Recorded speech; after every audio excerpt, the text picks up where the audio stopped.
Hello there mod haters, welcome to the channel. Today we're taking on one of the toughest challenges that the Roadcraft absolutely does not want you to do. Laying asphalt on every single road in the game. Every road, every path, if it looks remotely drivable, it's getting paved. A grand undertaking that I thought would be easy. It was not. Now you might be asking, Sinon, what is this Roadcraft game you speak of? Roadcraft is a vehicle simulation game developed by Saber Interactive and published by Focus Entertainment, where you manage construction operations in the areas completely destroyed by natural disasters.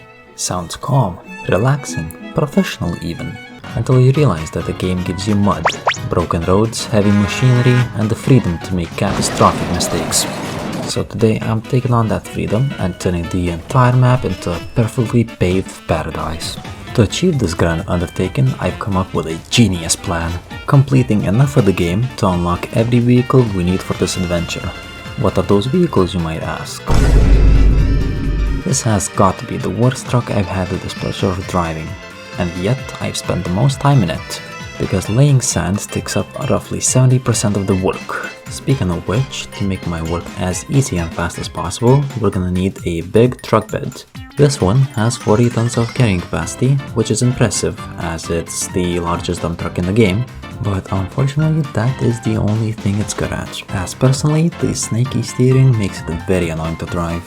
The truck also has the ability to create a quarry with a radius of 50 meters, which sounds cool until you realize that it's significantly less useful than it sounds. Then moving on to the second vehicle, or actually vehicles. The dozers. Originally this was supposed to be the Vostok ATM-53, the Pioneer dozer, and honestly, it's great. It has 5-meter blade width, solid mobility thanks to its tracks, and while I personally dislike the track vehicles, for this one, they work perfectly. Unfortunately, I only unlocked it halfway through my sand laying adventure, so we also have to include the Chronicles L-34 dozer. This is the very first dozer that you get in Roadcraft, and boy does it feel like it. The steering is snaky, it has a blade width of 3.2 meters, and compared to the Vostok, it feels like flattening sand with a butter knife. Now for our third pick, the Erling Roadworks 120 Special Asphalt Paver. I'm not entirely sure what makes it special. What I can tell you, however, is that it has a paving width of 6 meters. The extra width compared to the basic paver you get at the start of the game is a welcome addition, however the drivability of this thing is appalling. Because it's so low on the ground, it loves to grab some random objects, tiny bumps or stray pebbles on the side of the road and instantly immobilizes itself. Nothing says road construction like being defeated by a pebble the size of a ping pong ball. And finally, last but not least, the Erling Roadworks 750R Asphalt Roller. This thing has a 2.6 meter roller width, which means that we can asphalt the entire road with just 2 passes. Not much else to say, a great vehicle for asphalt rolling. Now that we have our elite team of questionable machinery, we can move on to the next steps for our genius plan. Now, in any real world or video game scenario, the first thing we need to look for is a location for our highway.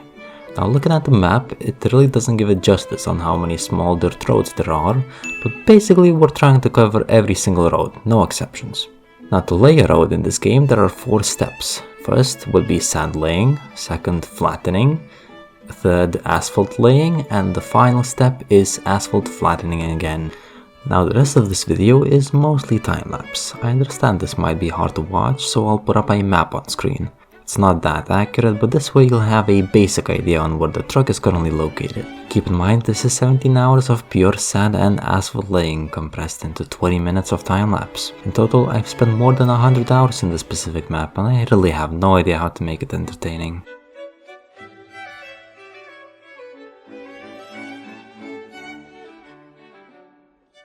You might notice that I'm laying a lot of sand in the same place. This is due to the sand quarry being too far for me to realistically drive, but the same quarry did reach the top of the mountain, right beside the road I was working on. So I built a huge ramp to the top of the mountain in order to reach the quarry and continue from there.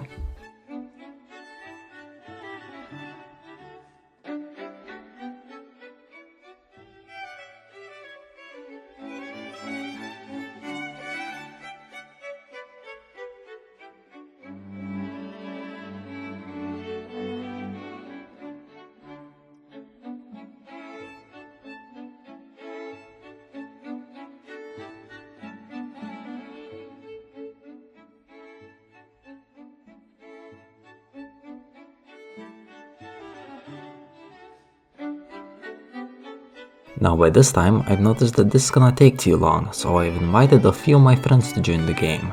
But that turned out to be the worst mistake of all. Why?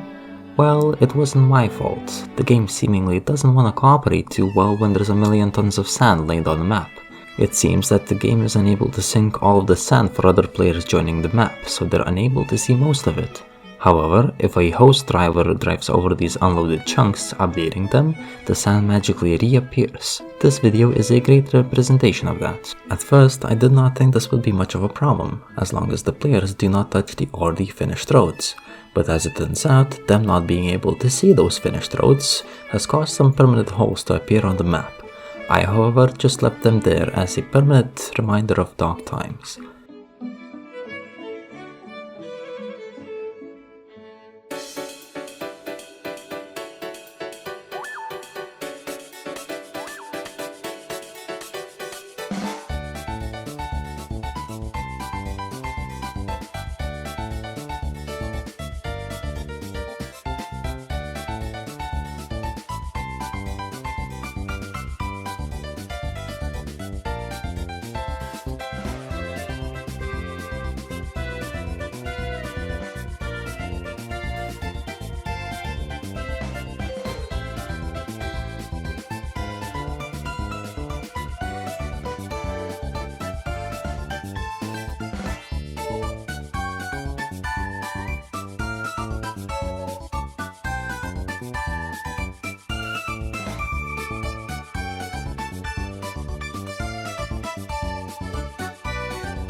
This is where our rolling and adventure comes to an end, however, there's more to come. I would suggest subscribing to not miss our next adventure on building a giant superstructure in the sky in order to save the local residents from an incoming flood. You don't want to miss it. And while you're at it, follow me on Twitch to see these adventures played out live. I'll see you there.